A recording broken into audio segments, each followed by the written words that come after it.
रात को मेरे ससुर के कमरे से चीखों की आवाज आती थी। मेरी सास कब की मर चुकी थी। ससुर का राज जानने के लिए एक रात में उनके कमरे में छुप गई।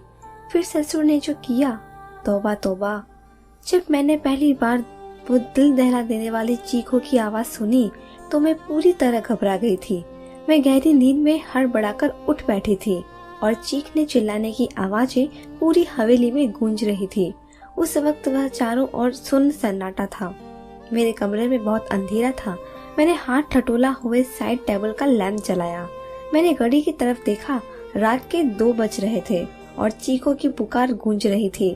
मैं हैरान थी कि मेरे बगल में लेटे मेरे पति विराट अब भी गहरी नींद में सोए हुए हैं।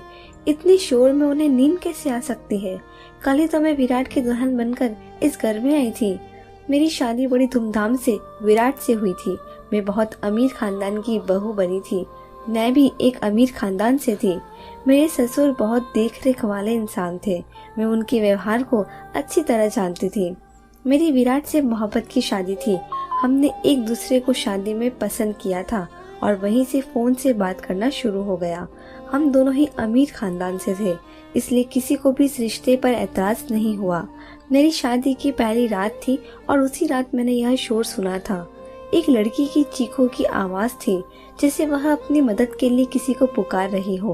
पहले तो मैंने सोचा कि कमरे से बाहर आकर देखूं कि आवाजें किसकी हैं, कौन है जो इस वक्त इस तरह तेज आवाज से चिल्ला रहा है। लेकिन मैं एक दिन की दुल्हन थी, यूं कैसे मुंह उठाकर कमरे से बाहर निकल सकती हूँ। आधा घंटा वह आवाज गूंजती रही। उसके बाद शांति छा गई। मुझे विराट की नींद देखकर हैरत जो हो रही थी, वह इतने शोर में कैसे सो सकता था। लेकिन कुछ देर बाद आवाजें आनी ऐसे बंद हो गई थी जैसे कभी शोर हुआ ही ना हो। मैं दोबारा से लेट गई और अब मेरी आंखों से नींद कोसों दूर जा चुकी थी। मेरा दिमाग बार बार उस चिल्लाने वाली लड़की की तरफ जा रहा था। कौन थी वो और वो ऐसे क्यों चिल्ला रही थी और उसकी आवाज पर सब लोग क्यों खामोश थे, वरना एक हलचल भी मच जाना चाहिए था। फिर मुझे कुछ डर सा महसूस होने लगा था, क्योंकि जहाँ वह हवेली बनी हुई थी वहाँ आसपास केवल जंगल थे। गांव तो 3-4 मील दूर था। मैं कुछ दिनों के लिए गांव आई थी क्योंकि मुझे रहना शहर में ही था। शादी से पहले मेरी यही बात तय हुई थी और शहर में भी इन लोगों का बंगला बहुत खूबसूरत बना हुआ था और हवेली तो इतनी बड़ी थी कि न जाने कितने कमरे बने हुए थे। यहाँ का बगीचा बहुत बड़ा बना हुआ था। मुझे तो इस हवेली में घुसते ही किसी महल जैसा लगने लगा था। मैंने बस थोड़ी सी नजर डाली थी, लेकिन यहाँ की अमीरी देखकर मेरी आंखें चौंधिया गई थी। मेरा कमरा फूलों और कैंडल से सजाया गया था। मैं खुद पर जितना भी गुरूर करती उतना ही कम था। हम दोनों को देखकर सब चांद सूरज की जोड़ी कहते थे, मगर आज की रात जो कुछ मैंने सुना था, मेरा दिमाग काम करना बंद कर दिया था। न जाने कब सोचते सोचते मैं फिर से नींद की वादियों में खो चुकी थी। सुबह विराट प्यारी सी मुस्कान लिए मुझे जगा रहा था। कहने लगा, उठ जाइए मैडम जी, ये शहर नहीं है जो आराम से तान कर सोई रहोगी। मैंने धीरे धीरे आंखें खोली तो वो उठ चुका था। विराट बिस्तर से उठ के अपने कपड़े निकाल रहा था। मुझसे कहने लगा कि तुम्हारा कपड़ा ड्रेसिंग रूम में है, वही पहनना है। वह मुझसे कहकर वॉशरूम में चला गया। मैं आराम से उठकर बैठ गई। पहले तो मुझे ऐसा लगा कि रात वाली बात शायद मेरा कोई वहम हो। मैं वही बात सोचते सोचते ड्रेसिंग रूम में चली गई, जो मेरे ही कमरे में बना हुआ था। इतना भारी भरकम जोड़ा देखकर मेरी आंखें फटी रह गई।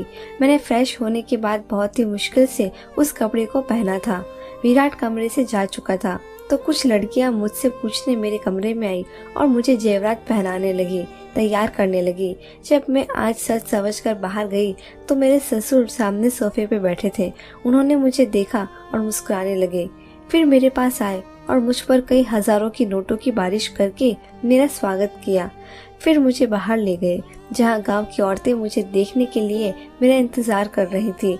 गर्मी और धूप में न जाने कब से वह मेरी एक झलक देखने के लिए बैठी हुई थी।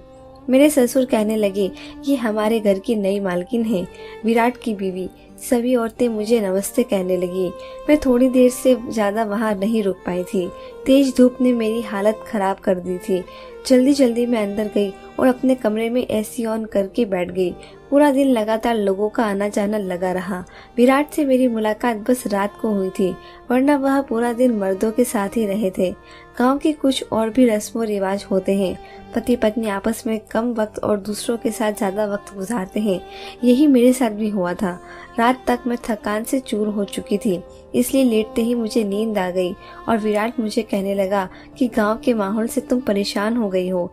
वो मुझे प्यार से देखे, फिर मैंने आंखें खोली और थोड़ा सा मुस्कुरा दी। मैंने कहा, विराट, बस जल्दी से शहर वापस जाने का सोचो, मुझे ऐसे माहौल की आदत नहीं है। मेरी बात पर ना जाने क्यों विराट की मुस्कुराहट गायब हो गई थी। फिर वह बेड पर टेक लगाकर बैठ गया। कहने लगा, अभी तो ऐसा मुमकिन नहीं है, लेकिन मैं कोशिश करूंगा। मैंने नींद में होते हुए भी पूरी आंखें खोलकर उसे घूरने लगी। विराट, मैं गांव में 2 दिन से ज्यादा नहीं रह सकती, यह तुम अच्छी तरह जानते हो। मुझे घुटन होती है यहाँ के पहनावे से, रहन सहन से। अजीब घुटन सा माहौल है यहाँ का, मैं नहीं रह सकती। मेरी बात सुनकर वह किसी गहरी सोच में चला गया। उसने सिगरेट निकाली और लाइटर से जलाकर पीने लगा। मैं नींद में चूर थी, इसलिए सो गई। रात को फिर से मेरी आंख उसी शोर से खुली थी, वही एक लड़की की चीखों को पुकार, अपने बचाव के लिए मदद मांगती हुई। मैं तुरंत उठ बैठी और विराट को भी जगा दिया। वो मुझे नींद से देखने लगा। मैंने कहा, विराट, किसी के चिल्लाने की आवाजें आ रही हैं। मेरी बात पर विराट ने नजरें चुराई। कहने लगा, कैसी आवाजें? मुझे यहाँ कोई आवाज नहीं आ रही। मैं उसकी यह बात सुनकर हैरान रह गई थी। ये कैसे मुमकिन था? मुझे तो लड़की की चिल्लाने की आवाजें आ रही थी, लेकिन विराट को नहीं आ रही थी। मैंने हैरत से विराट की तरफ देखा। मैंने कहा कि ये लड़की की आवाजें तुम्हें सुनाई नहीं दे रही है? वो कहने लगा, नहीं, मुझे कोई भी आवाज सुनाई नहीं दे रही है। मुझे नींद आ रही है, मुझे डिस्टर्ब मत करो। ये कहकर वह फिर से सो चुका था और मेरा डर के मारे बुरा हाल था। क्या यह आवाजें सिर्फ मुझे ही सुनाई दे रही है? इसका मतलब कोई भूत प्रेत? ये सोच के तो मैं कांपने लगी थी। डर की वजह से मैं विराट से चिपक के लेट गई। मेरा दिल जोर जोर से धड़क रहा था। अब तो मुझे इस हवेली में एक दिन भी नहीं रुकना था। मुझे तो भूतों से बहुत डर लगता था। अगली सुबह ही मैंने विराट से शहर जाने के शुरू कर दिया। मुझे कहा, मुझे वापस शहर जाना है। मुझे डर महसूस हो रहा है। मुझे 2 दिन से यहाँ चिल्लाने की आवाजें सुनाई दे रही हैं, जैसे कोई लड़की मदद के लिए पुकार रही हो। मैं यहाँ नहीं रह सकती। डर की वजह से ऐसा लग रहा था जैसे मैं अभी रो दूंगी। और विराट मुख ध्यान से देख रहा था। वो बार बार नजरें चुरा रहा था। वो मुझसे कहने लगा, बरसों से इस हवेली में ऐसे ही साए हैं। किसी किसी को ही ऐसी आवाजें सुनाई देती है जैसे तुम्हें दे रही है, लेकिन उन साए ने कभी भी हमें नुकसान नहीं पहुंचाया। वरना क्या मेरी भाभियां यहाँ रह सकती थी? मुझे विराट की किसी भी बात से चैन नहीं मिल रहा था। मुझे बस शहर जाने का इंतजार था। सुबह नाश्ते के वक्त मेरे ससुर ने विराट से पूछा कि तुम शहर कब जा रहे हो? यह सुनकर विराट का चाय का कप हाथ में ही रह गया, लेकिन मैं दिल ही दिल में खुश थी कि किसी को तो हमें गांव से शहर भेजने का ख्याल आया। विराट ने कहा, पापा, जो आपका आदेश। विराट ने बहुत ही मुश्किल से यह बात कही थी। वह अपने पिता से बहुत डरता था। ससुर कहने लगे, आज शाम तक तुम शहर जाने की तैयारी करो, वहाँ के काम देखो जाकर। मैं तो खुशी के मारे फूली नहीं समा रही थी। मैंने जल्द से चाय खत्म की और कुर्सी पीछे खिसका कर खड़ी हो गई तो मेरे से ससुर कहने लगे, बहू, आज तुमने नाश्ता ठीक से क्यों नहीं किया? मैंने कहा, मुझे अपनी और विराट की पैकिंग भी करनी है। शाम तक जाना है तो टाइम लग जाएगा। मेरी बात सुनकर ससुर विराट को घूरने लगे और कहने लगे, तुमने बहू को यह नहीं बताया कि अब वह यहीं रहेगी? यह बात मेरे दिल पे लगी थी और मैं आश्चर्य से विराट की तरफ देख रही थी। वो कहने लगा, मैं भूल गया था पापा। मेरे ससुर फिर मुझसे कहने लगे, बेटा, तुम अब हमारी इज्जत हो और हमारे घर की औरतें हवेली से बाहर कदम नहीं रखती। तुम यहीं रहोगी, शहर सिर्फ विराट जाएगा। यह सुनकर तो मैं सन्न रह गई थी। विराट ने पहले ये नहीं बताया था। उसने यही कहा था कि कुछ वक्त मुझे गांव में रहना पड़ेगा, फिर वो मुझे अपने साथ शहर लेके जाएगा। मैं गुस्से की वजह से उठकर कमरे में चली गई। मुझे झूठ बोला गया था। कुछ देर बाद विराट कमरे में आया। मैं रोने लगी। मैंने कहा, मुझे इस भूत बंगले में नहीं रहना। तुमने मुझसे कहा था कि हम शहर में रहेंगे। तुम अपने पापा से जाके बता दो। मेरी बात सुनकर वो मेरे पास बैठकर बहुत ही प्यार से बोला, मैं तुम्हें अभी शहर नहीं ले जा सकता। बस तुम कुछ महीने यहाँ रह लो, वैसे ही रहो जैसे यहाँ की औरतें रहती हैं। फिर मैं तुम्हें शहर लेके जाऊंगा। मैंने कहा, मैं तुम्हारे बिना यहाँ नहीं रहूंगी। रात के वक्त वो चीखों की आवाज मेरी जान निकाल देगी। मुझे बहुत डर लगता था। वो मुझसे कहने लगा, तुम उन चीखों पर ध्यान मत दो, वो जो भी है तुम्हें कुछ नहीं करेंगी, ये मैं तुमसे वादा कर सकता हूँ। तुम बस कमरा लॉक रखना और रात को बिल्कुल भी बाहर मत निकलना। विराट की बातों ने तो मुझे और ज्यादा डरा दिया था। मैंने कहा मैं अकेली रात को इस कमरे में नहीं सो सकती।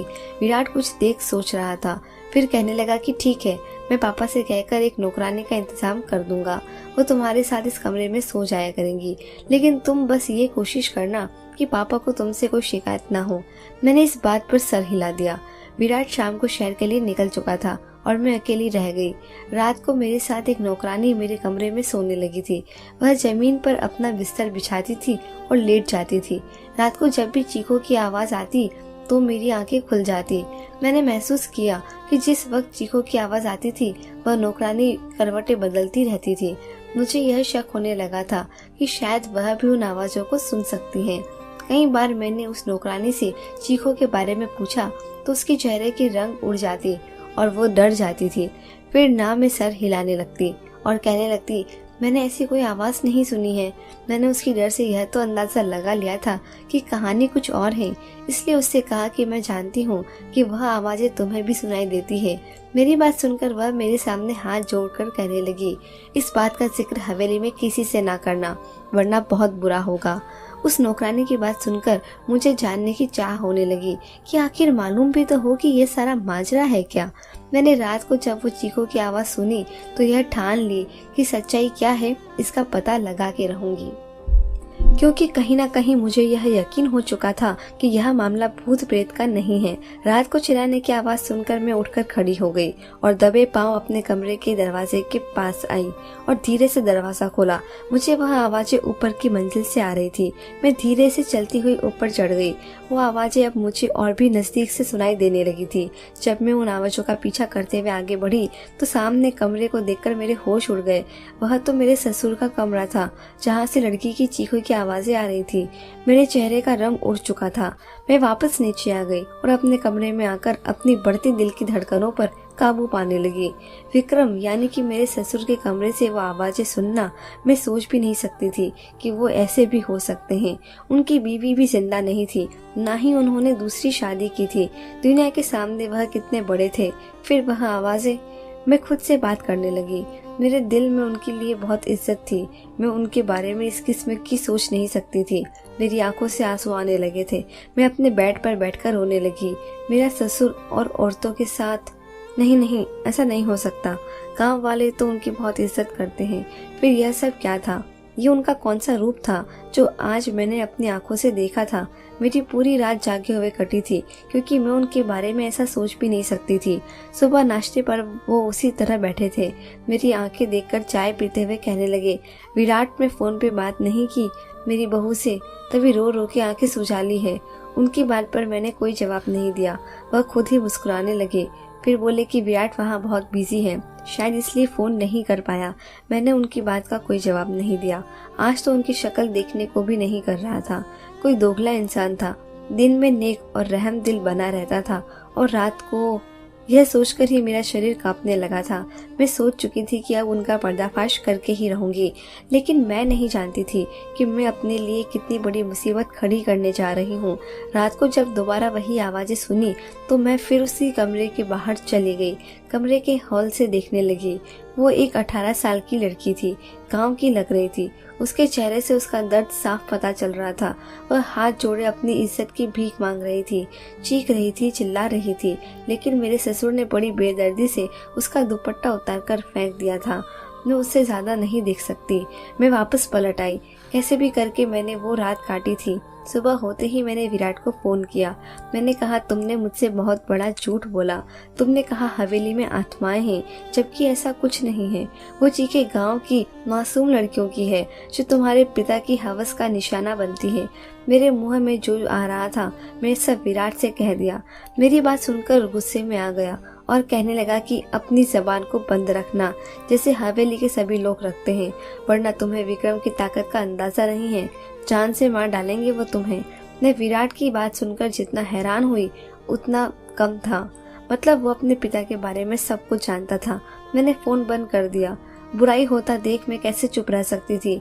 मुझे बस एक सबूत चाहिए था, क्योंकि यहाँ ऐसा कोई नहीं था जो विक्रम के खिलाफ एक लफ्ज भी बोलता। लेकिन मैंने रात होने से पहले ही बीमारी का बहाना बनाया और अपना कमरा लॉक करके अपने कमरे में बंद हो गई।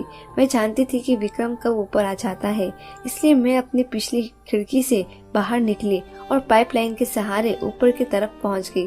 विक्रम के कमरे की बाहर की खिड़की उस वक्त खुली हुई थी। मैं उस खिड़की के जरिए उस कमरे में पहुंच गई और उस कमरे को किसी दूल्हे के कमरे की तरह सजाया गया था। मैं उसी खिड़की के पास एक कोने में छिप गई। रात 2 बजे विक्रम उस कमरे में आया और सामने सोफे पर बैठ गया। कुछ देर बाद उसका नौकर शराब की बोतल लेके आया और सामने टेबल पर रख दिया। मैंने अपने मोबाइल का कैमरा ऑन कर दिया। कुछ देर बाद एक 17 साल की मासूम सी लड़की उस कमरे में आई। वह चिल्ला रही थी, बार बार यह कह रही थी कि उसे घर वालों के पास जाना है। वह नौकर उस लड़की को कमरे के अंदर धकेलकर कमरा बंद करके चले गए। विक्रम एकदम आराम से सोफे पर बैठा उस लड़की की बेबसी का तमाशा देख रहा था, जो बहुत ज्यादा रो रही थी, दरवाजा पीट रही थी, अपने बचाव के लिए मदद मांग रही थी, जिसकी चीखों पुकार हवेली की बेजान दीवारों में गूंज रही थी। वहाँ के लोग इस जुल्म पर बिल्कुल खामोश थे। वो लड़की जब दरवाजा बजाकर थक गई तो विक्रम के पास आकर हाथ जोड़ने लगी, कहने लगी, विक्रम साहब मुझे छोड़ दो, मुझे जाने दो, मैं तुम्हारी बेटी की उम्र की हूँ, मुझ पर तरस खाऊं। उनकी बात सुनकर मेरा ससुर गुस्से से उठा और उसके बाल पकड़कर कहर भरी नजरों से देखकर बोला, किसी नीच जात की लड़की, तेरी इतनी हिम्मत कि तू मेरे सामने जबान चलाए। मैं बताता हूँ कि मेरे सामने जबान चलाने वाले का मैं क्या अंजाम करता हूँ। यह कहकर उसने उस लड़की को बड़ी जोर से जमीन पर पटका था, फिर उसके पेट पर अपने पैर से मारने लगा। वह लड़की दर्द से बिलबिला उठी थी और मैं ये सब नहीं देख पा रही थी। न जाने कैसे मैंने खुद को काबू में किए वहाँ खड़ी ये सब देख रही थी। फिर उस आदमी ने उस लड़की को पकड़कर बिस्तर पर पटका और अपना सिगरेट जलाकर जैसे ही उसने लड़की के चेहरे पर लगाया, उस लड़की की चीख के साथ मेरी भी चीख निकल गई। विक्रम तुरंत ही वहाँ से पीछे हटा। मेरी चीख सुनकर वो समझ गया कि कमरे में उस लड़की के अलावा भी कोई है। इससे पहले कि वो मुझे देखता, मैं उसी खिड़की से बाहर निकल गई, लेकिन शायद वो मुझे देख चुका था। प्रोफेशनल जासूस तो नहीं थी, एक आम सी लड़की थी। मैं जिस रास्ते से आई थी उसी रास्ते से नीचे उतर गई, लेकिन अपने कमरे के बजाय हवेली के पीछे चली गई। मैं वहीं जाके छुप गई। मुझे पूरी हवेली में एक हलचल सी महसूस हुई थी। बहुत से कदमों की आवाज सुनाई दी। मैं एक घनी झाड़ी में छुप गई। बहुत से नौकर टॉर्च जलाकर मुझे ढूंढ रहे थे। मैं तो सांस लेना ही भूल गई थी। मुझे डर लग रहा था कि अब मैं पकड़ी जाऊंगी। कुछ देर बाद वो नौकर वहाँ से चले गए। उनके जाते ही मैंने सुकून की सांस ली। मैंने एक ऐसे पेड़ पर चढ़ने लगी जो इस हवेली के दीवार से चिपका हुआ था। उस पेड़ पर चढ़कर मैंने दीवार से दूसरी तरफ देखा तो वो एक घना जंगल था। मैं वहाँ कूद गई थी। मैं नहीं जानती थी कि मैं उस जंगल को पार करने के बाद कहाँ पहुँचूंगी, लेकिन मैं लगातार भाग रही थी। सुबह तक मैं भागती रही। जैसे ही हल्की हल्की रोशनी हुई, मैं सड़क पर पहुँच चुकी थी। उसी वक्त एक बस शहर जाने के लिए वहाँ से गुजर रही थी।